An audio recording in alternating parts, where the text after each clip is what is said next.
O assunto da videoaula de hoje será o governo de Juscelino Kubitschek, o 21º presidente do Brasil, que governará o país entre 1956 e 1961. Será durante o governo de Juscelino Kubitschek que será construída a nova capital federal do Brasil, Brasília, construída numa parte desmembrada do estado de Goiás, no centro do Brasil. Também será durante seu governo que o Brasil experimentará um surto de desenvolvimento industrial e de crescimento econômico como nós não víamos há muito tempo e como nós não tornaremos a ver por muitos e muitos anos. No bojo da política nacional desenvolvimentista iniciada por Getúlio Vargas e que foi continuada por Juscelino Kubitschek, a partir de uma variante chamada por muitos autores de desenvolvimentismo associado e dependente, um conceito extremamente complexo que nós estudaremos nesse vídeo. Era nesse momento também que o Brasil passava por uma grande efervescência cultural, quando surgiram, por exemplo, movimentos musicais como o Bossa Nova, que foi um movimento musical surgido na década de 50 e que recebeu grandes contribuições do samba e do jazz americano, e que tinha bastante relação com o contexto político brasileiro e que se expandiu principalmente entre os jovens moradores dos bairros de classe média no Rio de Janeiro. Era por essas outras razões que o Juscelino Kubitschek será conhecido como o presidente Bossa Nova. O meu nome é Eduardo José de Alvarenga, eu sou professor de História formado pelo Instituto Federal de Ciência e Tecnologia de Goiás, e o tema da videoaula de hoje será o governo do presidente Juscelino Kubitschek, mais conhecido como o JK. Antes de nos aprofundarmos no governo de Juscelino Kubitschek, já peço a você que, por favor, deixe o seu like para fortalecer o canal. Já se inscreva se você gosta de estudar assuntos relacionados à história, economia e outras ciências humanas. Sem mais delongas, vamos para o governo de JK. Juscelino Kubitschek nasceu em 12 de setembro de 1902 em Diadema, em Minas Gerais. Então, Juscelino Kubitschek é mais um dos presidentes brasileiros de origem mineira. Ele também foi policial militar e foi médico antes de chegar à presidência da República, além de governador de Minas Gerais, que foi onde ele começou a construir sua vida política.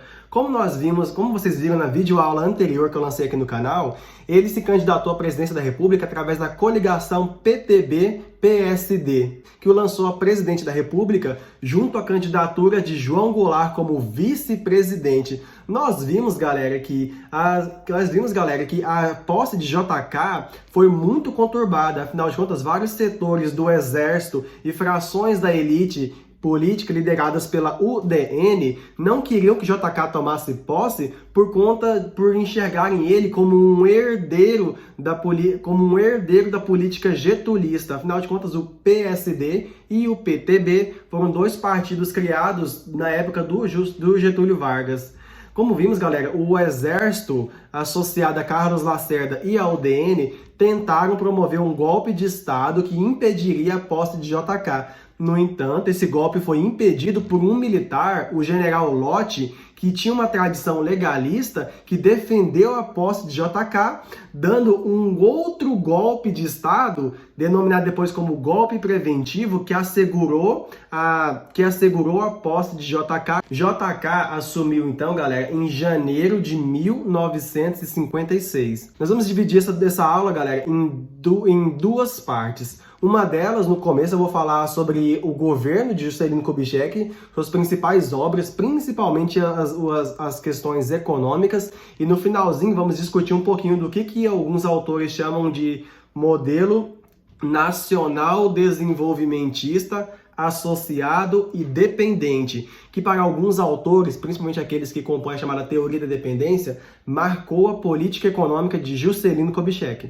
Sem mais delongas, vamos lá. A política econômica que Juscelino Kubitschek planejou para o Brasil era aquela chamada de desenvolvimentismo ou nacional desenvolvimentismo, que era aquela política econômica que privilegiava o desenvolvimento industrial do país a partir de uma ajuda do Estado. Ou seja, o Estado utilizaria suas várias ferramentas para incentivar o desenvolvimento industrial do país. Galera, essa política nacional desenvolvimentista foi iniciada pelo presidente Getúlio Vargas.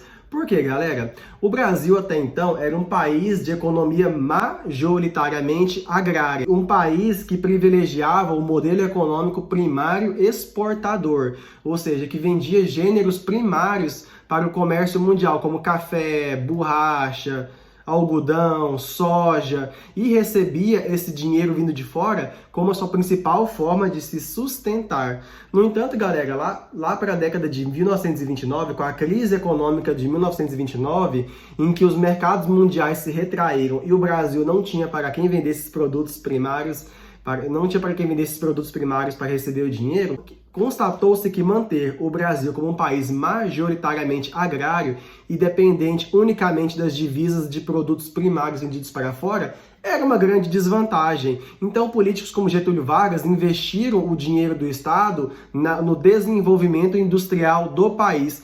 E Juscelino Kubitschek deu continuidade a esse desenvolvimento industrial. Não é à toa, galera, que o lema da campanha presidencial de JK era o de 50 anos em 5. O plano de JK era fazer com que o Brasil alcançasse o desenvolvimento de 50 anos em apenas 5, que era o tempo do seu governo. Por quê, galera? O Brasil era até então um país de desenvolvimento industrial tardio.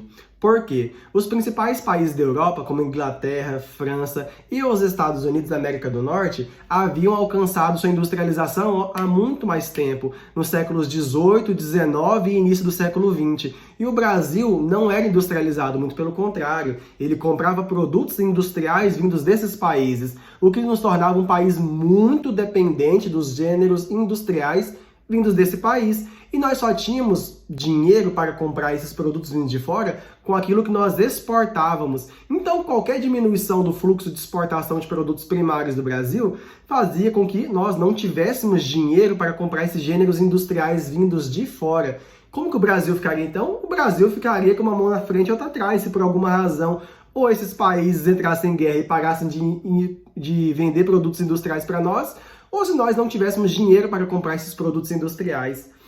Um dos principais órgãos que identificou esse problema, não só no Brasil, mas em vários países periféricos da América Latina, foi a CEPAL, a Comissão Econômica para a América Latina, um órgão vinculado à ONU, que foi criada após o fim da Segunda Guerra Mundial, que era responsável por fazer estudos e diagnósticos econômicos para a América Latina. Um dos economistas que trabalhava na CEPAL era o economista brasileiro Celso Furtado. Não é à toa, galera, que o pensamento econômico da CEPAL e de economistas como Celso Furtado vão influenciar muito a política econômica brasileira durante o governo de Juscelino Kubitschek e de outros presidentes da República que vão vir nessa década de 50, 60, 70 e 80. Galera, o planejamento e a execução desse projeto de desenvolvimento industrial ficou a cargo do BNDE, o Banco Nacional de Desenvolvimento Econômico, criado pelo Brasil. Um banco criado exclusivamente com o intuito de promover e financiar o desenvolvimento industrial do Brasil. Bancos nacionais de desenvolvimento não era uma exclusividade do Brasil. Muitos outros países da Europa e na América do Norte, como os Estados Unidos, já estudavam e implementavam bancos nacionais de desenvolvimento para forjar projetos industriais de crescimento econômico de suas nações. O Brasil fez isso apenas de forma tardia. Também, para auxiliar nesse processo, Juscelino Kubitschek, o JK, também ajudou a criar o ISEB, que era o Instituto Superior de Estudos Brasileiros, que era ligado ao Ministério da Educação e que reunia vários economistas e intelectuais nacionalistas que defendiam que o Brasil deveria industrializar-se para depender menos dos países industrializados, fomentando, por exemplo, o projeto de substituição de importação, que seria basicamente o Brasil produzir internamente produtos que ele originalmente de fora. Por isso que nós estudamos, por isso nós chamamos esse projeto de ISE, Industrialização por Substituição de Importação, iniciado pelo Getúlio Vargas e continuado agora pelo JK. Como eu falei para vocês, Juscelino Kubitschek tinha um grande apoio da CEPAL, que era a Comissão Econômica para a América Latina, que foi criada pela ONU. A CEPAL, gente, analisava diferentes políticas de financiamento junto a instituições financeiras internacionais para auxiliar no desenvolvimento econômico de países do continente americano. Afinal de contas, gente, o Brasil queria se industrializar, mas não tinha dinheiro para tal. Afinal de contas, nossas únicas rendas eram aquelas originadas da exportação de produtos como café, mas como tinha uma grande quantidade de café já sendo vendido por outros países no mercado internacional, os preços do café caíam e o Brasil não tinha tanto dinheiro assim para promover esse desenvolvimento industrial. Por outro lado, como já haviam passado anos do fim da Segunda Guerra Mundial, aqueles países da Europa que estavam quebrados, como França, Inglaterra e muitos outros, já haviam se recuperado e já haviam se recuperado economicamente e agora estavam com suas instituições financeiras prontas para emprestar dinheiro para outros países do mundo. Além disso, também tínhamos os bancos norte-americanos e tínhamos o FMI, que era o Fundo Monetário Internacional, que também fornecia empréstimos para o Brasil. Ou seja, havia um cenário internacional de grande liquidez que beneficiou o Brasil. Então, Juscelino Kubitschek, através inicialmente de um acordo com o FMI e instituições financeiras internacionais, obteve empréstimos para financiar o projeto industrializante do Estado brasileiro. JK, então, tinha um plano para fazer com que houvesse esse desenvolvimento industrial que propiciaria um desenvolvimento de 50 anos em 5. Era o chamado Plano de Metas, que definia basicamente uns 30 pontos importantes que podem ser resumidos em 5 metas para o desenvolvimento industrial brasileiro. Galera, o Plano de Metas do Juscelino Kubitschek elegiu 5 grandes áreas que deveriam receber um investimento do dinheiro público brasileiro. Seria o investimento em energia, transporte, indústria de base, educação e alimentação. Mas vocês bem conhecem o Brasil, né, galera? É óbvio que educação e alimentação foram as partes do plano de metas que menos receberam investimento, né? Os 3 principais pontos do plano de metas que mais receberam investimentos foram energia, transporte e indústria de base, entendidos como os 3 principais pilares para o desenvolvimento do Brasil. Indústria de base, porque todo o restante da indústria pesada e leve só poderia ser desenvolvido já existindo uma indústria de base no Brasil. E obviamente que nada disso poderia dar certo sem investimento, por exemplo, na energia e em transportes, sendo, por exemplo, a energia considerada um dos pontos nevrálgicos da economia brasileira. O Brasil produzir sua energia para atender não só as demandas da indústria, mas de todo o território nacional, sem ter que depender, por exemplo, de companhias vindas de fora que nos vendessem energia elétrica. Mas aqui vem uma das principais diferenças do governo JK e Vargas. Enquanto Vargas privilegiava o desenvolvimento de indústrias nacionais para o país se desenvolver, JK estava aberto à entrada do capital estrangeiro, seja sob a forma dos empréstimos que vinham de fora, seja sob a forma do investimento estrangeiro em empresas brasileiras, ou fosse sob a forma da entrada de empresas que vinham de fora, ou seja, indústrias da Europa e dos Estados Unidos vinham para o Brasil. Nesse caso, as que mais vinham eram as empresas automobilísticas. Essas indústrias automobilísticas vinham no Brasil atrás, por exemplo, de subsídios fiscais dados pelo governo, mão de obra barata para a construção desses automóveis, além de novos mercados consumidores para os seus produtos, além da facilidade de produzir já aqui internamente esses produtos para já vender para a população local. Já é bem conhecida a maior parte de vocês que já existiu aqui no Brasil uma indústria automobilística norte-americana, que era a Ford, que veio aqui no início do século XX. Mas também foram instaladas fábricas da Volkswagen, Mercedes-Benz, Williams Overlord e General Motors. Em 1957, por exemplo, os automóveis da Volkswagen já eram produzidos totalmente dentro do Brasil. Para fomentar o desenvolvimento energético no Brasil, houve a expansão de usinas hidrelétricas e a construção, por exemplo, das usinas de Paulo Afonso, no Rio São Francisco, em 55, além do início da construção das usinas de Furnas e da usina hidrelétrica de Três Marias, as duas agora em Minas Gerais, o estado do JK. Galera, eu queria ler para vocês um trecho da entrevista do Marechal Nelson de Mello, que foi feita em 19 de agosto de 1979, em que eu tirei do livro História Vivida 2, de 1971. Juscelino não havia levado em conta Minas Gerais quando se tratou de instalar as indústrias automobilísticas. Também lembro que costumavam interpelar o Juscelino a respeito perguntando por que ele havia situado essas indústrias em São Paulo. Ele replicava que não havia situado nada, que as próprias indústrias é que haviam escolhido o local de suas instalações. O Brizola, por exemplo, havia perguntado e havia ficado indignado, pois ele queria que pelo menos uma indústria automobilística fosse instalada no Rio Grande do Sul. Ele queixou-se e Juscelino replicou: está enganado, não mandei instalar nada em São Paulo. Foram as próprias empresas que examinaram as condições do mercado, as possibilidades de produção e tomaram sua decisão. Sabem onde fica o Rio Grande. Se quiserem, podem se instalar também lá. O que isso quer dizer, galera? Juscelino Kubitschek não disse aonde essas indústrias novas seriam instaladas no Brasil. Essas indústrias escolheram São Paulo, mais especificamente a região do ABC Paulista, para se instalarem, porque essas regiões eram os polos mais populosos e dinâmicos do Brasil. O ABC Paulista era um local privilegiado por estar próximo aos dois maiores centros urbanos, São Paulo e Rio de Janeiro, e perto do Porto de Santos. Galera, a iniciativa privada, ela privilegia os locais onde ela, obviamente, vai ter maior lucro. Como o Rio de Janeiro e São Paulo eram as regiões mais movimentadas do país e onde tinha mais atividade econômica, essas empresas lucrariam mais nessas regiões, além da proximidade com o Porto de Santos.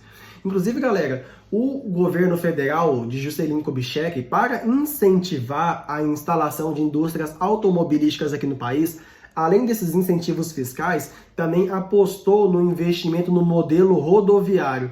O que quer dizer com isso, galera? O governo começou a construir muitas estradas pelo Brasil. Juscelino Kubitschek criou mais de 6.000 quilômetros de estradas novas no país. Então, como vocês viram, galera, houve um auxílio do capital estrangeiro no desenvolvimento econômico do país e para viabilizar a execução do seu plano de metas. O objetivo de Juscelino Kubitschek era juntar, então, Estado e setor privado para obter um grande crescimento econômico, e ele conseguiu. O Brasil crescia a mais de 8% ao ano nessa época, um desenvolvimento econômico, uma espécie de crescimento que nós tão cedo não vamos ver no Brasil. Qual era, então, o tripé econômico do governo JK? Estado, investimento estatal nas regiões de transporte, energia, indústria de base, capital privado nacional, que também tinha incentivos para investir na industrialização, e capital privado internacional, que entrou aqui no Brasil sob a forma de investimentos, empréstimos, sob a forma das indústrias estrangeiras, principalmente a automobilística. Obviamente, com esses empréstimos entrando no Brasil, surgiu o problema da dívida externa e também da inflação. No final do governo Juscelino Kubitschek, em 1961, a dívida externa brasileira estava em torno de 2,5 bilhões de dólares. Obviamente que não é uma dívida externa tão grande quanto aquela que existiu no final da ditadura civil-militar no Brasil, que estava em torno de 95 bilhões de dólares, por exemplo. Mas já era uma dívida externa alta para os padrões da época. Só que esse desenvolvimento foi financiado em grande parte pelo investimento que veio de instituições financeiras, bancos internacionais. Então a dívida externa aumentou junto com esse crescimento. É por isso também, galera, que alguns autores definem que o modelo econômico adotado por Juscelino Kubitschek também pode ser chamado de nacional desenvolvimentismo associado e dependente. Que esse desenvolvimentismo ele é associado e dependente devido às suas características particulares, principalmente por conta da dependência e da associação entre o desenvolvimento econômico que Juscelino Kubitschek queria promover e influências externas que estavam associadas a ele, como o aumento da dívida externa com os países desenvolvidos e a dependência das máquinas que eram trazidas desses países para cá, com o fomento da industrialização. Por exemplo, o governo facilitava com que indústrias criadas no Brasil trouxessem máquinas vindas de fora, mas nós dependíamos dessa máquina e dos insumos industriais vindas desse país, criando um novo tipo de dependência dentro do Brasil que nós não tínhamos antes. Nós criamos uma nova espécie de relação de dependência diferente das que já existiam no Brasil com os países desenvolvidos. O Brasil integrava-se cada vez mais à economia internacional, dependendo principalmente de tecnologia, insumos e capitais vindos de fora. É claro, galera, que nossa dívida externa ia aumentando, as condições para a manutenção dessa dívida, como as taxas de juros, mudaram com o passar dos anos. Isso fez com que o Brasil criasse uma situação perigosa que vai explodir na década de 70. Mas esse é um assunto que nós vamos estudar na videoaula que eu ainda vou lançar sobre a ditadura civil-militar no Brasil e o desenvolvimento econômico daquele período. Então, já se inscreva aqui no canal se você quiser saber mais sobre isso. Mas agora um dos aspectos mais importantes que marcou o governo de Juscelino Kubitschek foi a construção da cidade de Brasília, a nova capital federal do Brasil. Galera, a construção de Brasília já era um projeto muito antigo no Brasil. Ela já era prevista, por exemplo, na Constituição de 1891, ortogada assim que o Brasil derrubou o Império e virou uma república. Essa nova capital foi construída com o objetivo de interiorizar a ocupação do território brasileiro. Se hoje em dia a maior parte da população brasileira já é concentrada no litoral e nos estados meridionais do Brasil, naquela época, galera, os grandes porções territoriais do centro-oeste do Brasil, onde estão Goiás, partes do Tocantins, Mato Grosso do Sul e Mato Grosso do Norte eram ainda mais esvaziadas. No norte, por exemplo, isso ainda era mais verdadeiro. Então, um dos objetivos era era interiorizar a ocupação do Brasil, ao mesmo tempo fomentar mais investimentos econômicos no centro-oeste do Brasil. Por isso que uma parte do estado de Goiás foi desmembrada e transformada na cidade de Brasília, que, aliás, foi construída em um período recorde de 3 anos. Brasília foi inaugurada, então, em 21 de abril de 1960. A sua arquitetura foi planejada por Lúcio Costa e Oscar Niemeyer. E ela, inclusive, galera, está entre os patrimônios culturais da humanidade. Esse título de Patrimônio Cultural da Humanidade foi concedido pela Unesco em 1987. Houve muita disputa política na época da construção de Brasília. Muitas pessoas apontavam os gastos excessivos vindos da construção dessa cidade. Outras pessoas, por exemplo, apontavam para as mortes dos candangos, trabalhadores vindos principalmente do Nordeste em busca de melhores condições de vida que aceitaram participar da construção de Brasília nesse tempo recorde. Um episódio muito triste da história brasileira que merece uma videoaula especial para ela aqui no canal. Muitas pessoas apontavam que o Nordeste não estava sendo contemplado com as indústrias Então, o governo começou a investir na criação da SUDENE, a Superintendência do Desenvolvimento do Nordeste, que visava desenvolver as áreas mais afastadas que eram tão atacadas pela seca, a região do chamado Polígono da Seca no Nordeste. Galera, muitas pessoas debatem se essa é uma das razões pela discrepância econômica do Nordeste para com o Sudeste. O fato, galera, é que as regiões do Sudeste do Brasil, os estados meridionais, foram muito mais auxiliados pelo investimento industrial vindo do Estado. Como eu falei para vocês, galera, esse desenvolvimento pautado no endividamento externo fez aumentar a inflação e a dívida externa. A inflação é o aumento dos preços dos produtos que as pessoas precisam, que ataca principalmente os mais pobres. No entanto, galera, essa expansão econômica que fez crescer principalmente o acesso ao emprego e principalmente a elevação dos salários fez com que esses efeitos, por exemplo, da inflação, fossem menos sentidos pela população. Muitos economistas que defendem o investimento público na industrialização, economistas da CEPAL, o Celso Furtado, inclusive alguns economistas mais voltados para o desenvolvimentismo, apontam que o investimento estatal na criação de indústrias geralmente gera mais empregos e mais salários. O JK também argumentava que mesmo que o Brasil estivesse se endividando nesse momento, era um endividamento que vinha do investimento no crescimento econômico e que esse investimento de agora futuramente geraria frutos que pagariam o endividamento externo do país. Mas o fato é que essa política nacional desenvolvimentista estava sendo feita com recursos externos e acordos com o FMI. Mas em algum momento, galera, o FMI começou a propor a contenção dos salários dos trabalhadores brasileiros e dos gastos públicos para frear a inflação no Brasil. O Fundo Monetário Internacional tinha medo de que o Brasil não tivesse condições de honrar os acordos feitos com as instituições financeiras que faziam os empréstimos para o governo brasileiro. Mas cessar os gastos públicos interromperia o plano de metas do Juscelino Kubitschek. Então, Juscelino Kubitschek rompeu com o Fundo Monetário Internacional. Galera, vamos agora falar do balanço final do governo de Juscelino Kubitschek. As taxas médias de crescimento do Brasil atingiram 8% ao ano, um crescimento extraordinário, porém às custas de taxas de inflação que ultrapassaram 20% anuais. A indústria se expandiu enormemente e se diversificou no Brasil, porém esse surto econômico desenvolvimentista não foi acompanhado pela distribuição da riqueza para a população. As elites industriais no Brasil enriqueceram-se mais com todo o auxílio vindo do governo. No entanto, galera, todo esse crescimento econômico que o Brasil experimentou foi um crescimento econômico que não foi sentido foi um crescimento econômico que não foi repartido com a parcela mais pobre da população. Por isso, galera, nós podemos dizer que esse foi um desenvolvimento econômico, um desenvolvimento modernizador, conservador. Foi uma modernização conservadora que não inverteu a base da sociedade. Os ricos ficaram mais ricos, no entanto, essa nova riqueza não foi compartilhada com parcela de baixo da população. Outra coisa, galera, é que a estrutura agrária do Brasil ficou inalterada. No interior de Pernambuco vão surgir as chamadas Ligas Camponesas, que são a semente do MST, como que é o movimento sem terra no Brasil. Essas ligas camponesas, lideradas por Francisco Julião, exigiam que o Brasil fizesse uma reforma agrária para dividir as gigantescas propriedades rurais do campo, que eram concentradas nas mãos de poucos fazendeiros e que não eram benéficas para uma gigantesca população rural que não tinha acesso à terra. Mas JK não deu atenção às reivindicações das ligas camponesas, mesmo que elas chegassem a entidades do PDT e do PSD, às quais Juscelino era afiliado. A UDN de Carlos Lacerda, por exemplo, que foi totalmente contra desde o início a posse de Juscelino Kubitschek, apontava, por exemplo, para os males do crescimento da inflação, mas também como o Carlos Lacerda tinha a pretensão de ser presidente do Brasil, ele apontava, por exemplo, para casos de corrupção do governo de Juscelino Kubitschek.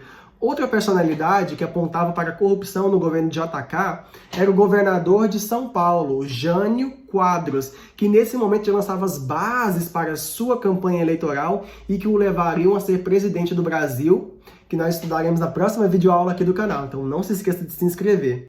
Galera, independente da posição de economistas como Roberto Campos na época ou Celso Furtado, que estavam em posições diferentes, ambos consideravam que o desenvolvimento industrial no Brasil era uma das condições mais importantíssimas para que o Brasil pudesse alcançar a superação do subdesenvolvimento, que era um dos males que assolavam o Brasil e países da América Latina. Quando todas as etapas de desenvolvimento industrial de base fossem superadas, o Brasil chegaria, para esses economistas, no nível de produzir, por exemplo, bens de capital, que seriam máquinas pesadas, superando, por exemplo, a necessidade de importar essas máquinas vindas de fora.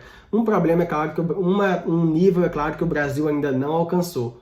O historiador Carlos Fico, no livro História do Brasil Contemporâneo, fala, por exemplo, da criação da GEA, que era um grupo executivo da indústria automobilística.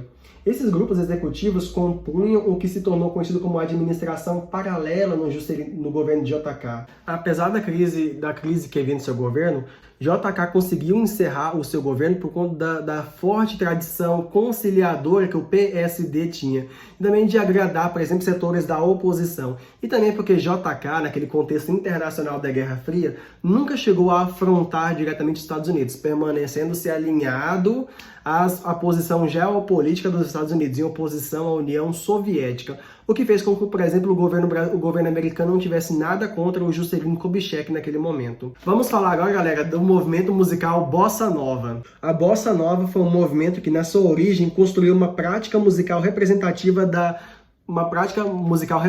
do crescimento industrial do Brasil naquele momento. Era o reflexo na arte do que acontecia na política e na economia. Bossa Nova surgiu como uma fusão do samba e do jazz. Os temas das canções do Bossa Nova levavam em conta temas banais da vida cotidiana e urbana da população, sem a grande eloquência, seja dos amores fracassados, seja do nacionalismo exacerbado, que eram duas fortes correntes da fase anterior do movimento. Isso de acordo com o livro Brasil, O Trânsito da Memória. No período de 1945 e 1955, vigoraram em termos de MPB os tangos, os boleros, as valsas e os sambas-canções, combinados ao samba exaltação, verdadeira marca do ciclo populista de Getúlio Vargas. A Bossa Nova moderniza a MPB, não somente porque reforma o código musical vigente, mas também porque consegue modificar o público da canção, levando a cultura do rádio às classes mais exigentes. A música de massa torna-se mais elegante e atinge um público antes fora do esquema.